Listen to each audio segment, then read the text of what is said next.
The Yankees sweep the Phillies. They take game 2 by a score of 6-5 in 10 innings. It was battle of the bullpens today. Asher Wojciechowski getting the start for the Yankees. He pitched 4 innings, didn't have the best control, but he managed to eat up innings. He gave up 2 runs, pitched 4 innings, which is very good for a bullpen game to have your starter give you 4 innings. Stanton didn't look great again today. In his second at bat, he missed a hanging slider, watched a couple of fastballs right down the middle, which Chris Gittens did as well later, watching fastballs down the middle. And that seems to be something that these Yankees do quite a bit, is they'll just sit there and watch fastballs right down the middle and strike out. They'll swing and miss at the slider 5 feet away, and then just watch the fastballs right down the middle. But in the bottom of the third, Yankees pull off a double steal. And then they had a stolen base by Estevan Florial later in the game. So they stole 3 bases today. That is the first time that they, as a team, have stolen 3 bases since last year against the Red Sox. In the 6th inning, big spot with runners on first and third, and the Yankees brought in Justin Wilson. Came into the game with an 8.62 ERA. And then they brought in Nick Nelson in the 8th. Now, Justin Wilson went an inning and a thirds, didn't allow a run, so he had a good night. Then Nick Nelson they brought in the 8th after Zach Britton had lost control, gave up an error. Gleyber made an error at shortstop. I think he kind of waited back on it and looked kind of like he was going to lazily pick it up and throw it to first. Kind of like he wasn't really attacking the ball. He was kind of laying back on it and letting it get to him. And that's a ball that he should have... It almost felt like he was kind of just going to let it come to him and go into his glove. So if you're Gleyber, that's a ball that you want to plant and you want to attack, like get into your glove and then throw to first instead of kind of just backpedaling a little bit on it and then trying to grab it in the weird mid-half stride backwards that he was in. So that ball could have been fielded better by Gleyber. Then a couple of walks later and the bases are loaded. And Luke Williams comes up, drives in a couple with a single, and then a wild pitch from Nick Nelson. Ties the game up at 5. And I'm wondering where Chad Green was. Like, why wasn't Chad Green available? He only threw 13 pitches yesterday. So, or were they saving him for Boston or something? Which, if that's the case, if they were saving him for Boston because, the Boston games are super important games, what happened to our seasons on the line and every game matters? Now, if there was an injury or he was tired, hopefully there wasn't an injury, but if he was tired or he had been used in 2 out of the last 3 days, but there was a day off yesterday, so I don't see why he wouldn't be available today. And then in the 10th inning, they went to Brooks Kriske, who got out of the inning without allowing the run. But you'd think that Chad Green, if he was available, would have factored in there somewhere. So I'm wondering why Chad Green wasn't available. In the 8th inning, Yankees pitchers completely lost control. Zach Britton and Nick Nelson combined for 4 walks. They gave up 3 runs on 1 hit and 1 error. 3 runs, 1 hit.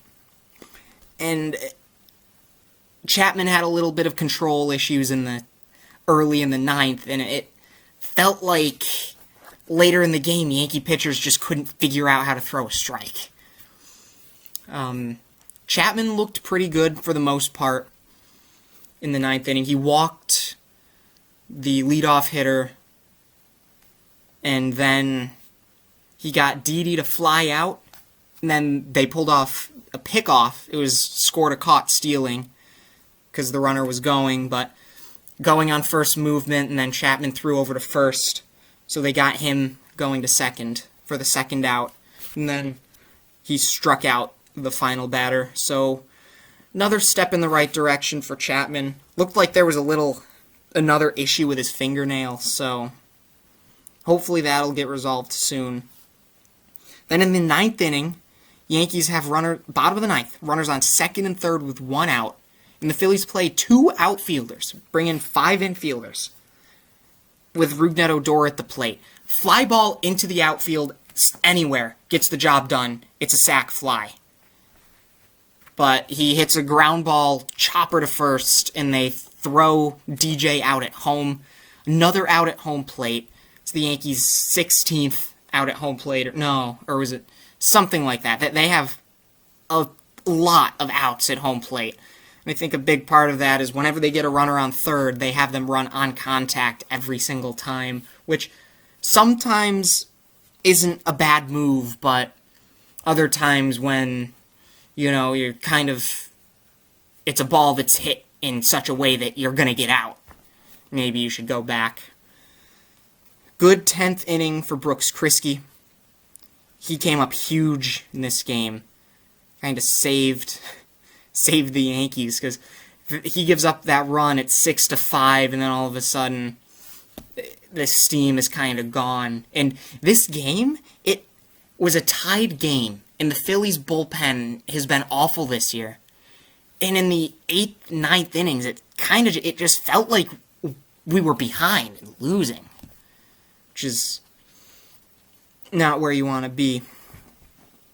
Then in the bottom of the 10th inning, Gary Sanchez started on second base, and Gleyber Torres dropped down a bunt, which is nice to see, because I feel like the Yankees, with the runner on second, they've been going, it's been home run or bust. They've been grounding balls to short, striking out, and they're not able to convert with that runner on second base very often, just because they're not playing small ball. And then here Gleyber drops down a bunt just to move the runner over to third. And that set up for the very next play. They pinch hit Ryan Lamar, and the Phillies brought the fifth infielder back, played with two outfielders, both of them shallow, and Lamar had a good approach there. Runner on third, less than 2 outs, just lift a fly ball somewhere into the outfield. He lifts a fly ball into right field, and since the outfielder was playing so far in, he got a single instead of a sac fly. Both of them do the job. It was a walk-off single for Ryan Lamar. They pulled his jersey off. Sure enough, Yankee fans, you can settle down. There were no buzzers. No buzzers there. He was not being fed the signs via the buzzer, so Yankees finally sweep a team. This going for sweeps this year has just been rough. If you remember, even just the two most recent ones before this, out in Seattle, they got one hit, really pathetic performance, and then out in Houston, took a 7-2 lead into the bottom of the 9th inning and lost 8-7 on a Jose Altuve walk-off home run. This game was almost more of the same, with the bullpen blowing another lead. This time it was only 3 runs, but they were able to stop the bleeding for the most part, and then drive in the run in the bottom of the 10th. So a 6-5 10th inning win from the Yankees. And now they head out to Boston for 4. They're 7 back in the division. And Boston for 4, Tampa Bay for 3.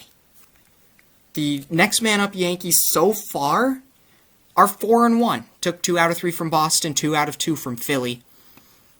And tomorrow's game against Boston all starts with the starting pitching.